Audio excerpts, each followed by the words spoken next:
So good morning, everybody.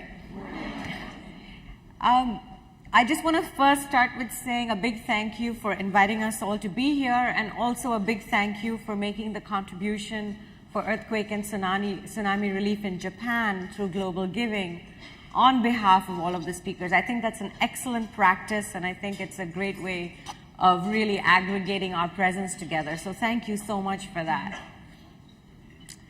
So we were asked to make 3 big points, and I'm not going to get into specifics and tools, really. I'm really going to get into why it is that I, a 49-year-old feminist, human rights advocate, do this stuff and have made it such an integral part of Breakthrough's work to advance human rights, begin them at home, address issues like violence against women, and really make not just the internet, but social media, television, radio, print, arts, culture, an integral part of how we do our work. So the title of my slide is Here Comes Everybody, and it's a play on a book by this guy called Clay Shirky. There's lots of debates and discussions going on right now in the social media and in this space around, is social media just a lot of talk? Does it actually influence outcomes? Does it actually affect policy? And, it doesn't, at the end of the day, it doesn't really matter. The headline is that you have to be there. It really is very, very important for us as women, as feminists, as aggregators of resources to advance women's rights, to be in that space. Can we go to the next slide, please? So, the first big point is that social media is really defining narratives. It's defining the public square. It's defining public dialogue. We have talked for a really long time about how our perspectives and our frames never get into the mainstream media space, that they never talk about us. They never represent our issues. They never put women out there in the sort of upfront space that we want in order to frame the conversations. Well, social media allows us to do that framing. And if we don't take advantage of that space to really start defining our agendas and our visions of the world through those tools, we're missing a very, very critical opportunity. And isn't it amazing that we don't need to rely only on the CNNs of the world to reflect our realities and to move our agendas? We can do it ourselves. And so it's really important to take advantage of what this is opening up in the public square. I want to show you one of the ads that we made as part of our Bell Bajao, Ring the Bell, Bring Domestic Violence to a Halt campaign, which started in India, which we're now taking global, just to give you an example of how this has worked for us as we address a major women's human rights issue. Can we see the video, please?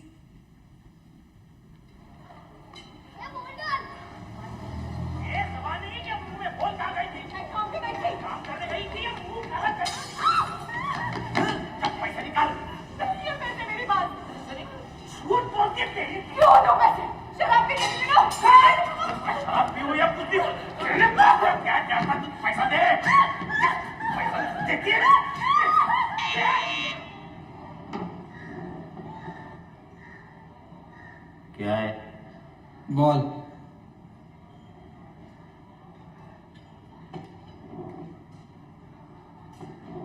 कोई ball wall?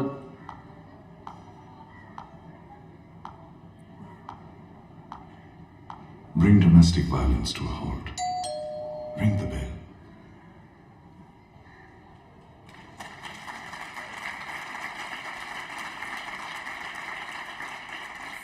So this campaign originated in India. We did television, radio, print. We used video vans to reach out to the community level, the rights advocates that we train in grassroots communities, have moved the campaign forward in all kinds of ways. But what the social media and the internet space has allowed this campaign to do is go global without us really investing any resources, time, or money into it. And what has been coming back to us, because it is in that social media space, is that we suddenly discovered that folks in Vietnam had adapted this campaign for their use in country. We suddenly discovered that Pakistan had created Bell Bajao ads and was playing them on television there. Because people have seen this ad in so many different parts of the world, we've been inundated with requests from Brazil, from Argentina, from all kinds of places that we just were not on our radar about how can we collaborate, how can we do this work together, and how do we really take this conversation about men and boys getting involved in challenging violence against women into the next stage. So here's just one tangible example of what the power of social media can do with very limited resources. Next slide, please. So the second point I want to make is that it really is a space that encourages universal participation. We've talked a lot about the digital divide, the haves and the have-nots, gender divide in the digital space. And you know, in the global context, that is true. I mean, I'm not going to say that everybody has equal access.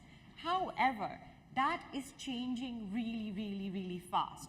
In many parts of the global south in particular, young people are going to leapfrog the computer into the handheld mobile device. It's already happening, but that's still a social media online space that's allowing this kind of participation to happen. Just imagine what it's enabling women to do. In our situation with the Bell Bajao blog, we've been inundated with stories from women all over the world about their experiences of violence, stories of people who've interrupted violence or people seeking help. Accessing resources safely, there's all kinds of security issues on the internet for human rights defenders to pay attention to, the ways in which you can be tracked online, the ways in which governments can find you. And I really urge you, if you are involved in those spaces, to pay attention to creating as much security and protection as you can create. But the point I'm trying to make is that it still allows a participation by people from multiple spaces, multiple communities. It allows women a voice in a way that is unprecedented. And for this community, that's a really, really important thing to remember. We did a campaign just through the holidays from Thanksgiving to New Year called I Am This Land, where we asked people to submit videos on what they thought about diversity. And we just got the most amazing, wonderful videos from around the country. And I'm going to show you 1 minute of one of the videos and then just tell you a little bit about the group that made it happen to really underscore the point of how it encourages participation in this two-way manner. Can we see the video, please? Okay, class, let's start.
tierra.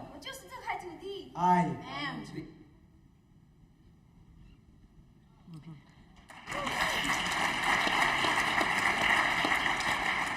So that was the winner of this video competition, which had online voting, an external group of judges. And you know, the thing is that if you don't allow this kind of two-way conversation to happen, you don't realize what amazing talent there is out there, and also a lot of the assumptions that we make about young people or people's notions of identity, feminism, diversity are really actually flawed. So that video was submitted by a group of high school kids in Flushing, New York. It included documented and undocumented kids. Because it was a video submission, it allowed undocumented immigrant children to participate in a way that also protected them. And what ended up happening as a result of this was that they ended up on New York One as the Queen's Person of the Week. So the whole school and the issues that got represented in this video about what identity means and how everyone needs to be a part of that got sort of additional media attention. So again, universal participation, but two-way, multiple-way participation is absolutely critical. And the third point that I'd like to make is that it's an amazing new tool for us to organize. It is a way in which we add to all of the wonderful ways in which women have been organizing in the trenches, in the grassroots, and just amplifies it and takes it to another level. FaceTime is absolutely critical. Building human relationships is absolutely critical. This is not a story about, oh, you know, we can make this all happen in cyberspace and the revolution will have arrived. It's absolutely critical that we continue to organize in the old ways. But what this allows us to do is reach people in multiple ways, geographically. You watched that with the Jasmine Revolution in the Middle East. What an exciting time to be witnessing as a historic moment in our lifetimes, the election of President Obama, as a moment where the social media space really galvanized young people. Right now, there's a big campaign against corruption in India, and people are out there on the streets in the millions in support of this man who is on a fast unto death. And I just want to share with you this Facebook game. Can we go back to the slide? So this is a Facebook game that we have just launched at Breakthrough. It's called America 2049. It's looking at the United States in 2049 and all of the ways in which we've become dysfunctional as a country and as a society. And in the playing of that game, we explore our immigration history through the lens of race, migration, gender, sexuality, healthcare, a whole bunch of stuff. It's being played out over 12 weeks. We're partnering with museums around the country that are going to do events when you're in the different parts of the countries. It has a forum where, as you're playing as an agent, people are connecting with one another and organizing. And I know it all sounds really overwhelming. Sometimes I have to pinch myself and think, do I really run this organization? I really don't know how I got to this place, and I have to constantly keep up with what's going on in this space myself to be able to stay ahead of it. But I'm just sharing this example with you to say, it's time to think out of the box. It's time to think about new ways of engaging, of organizing, of creating, of visioning, of leading. And social media needs to be an integral tool in the overall women's movement toolbox to move our agendas forward. Thank you so much.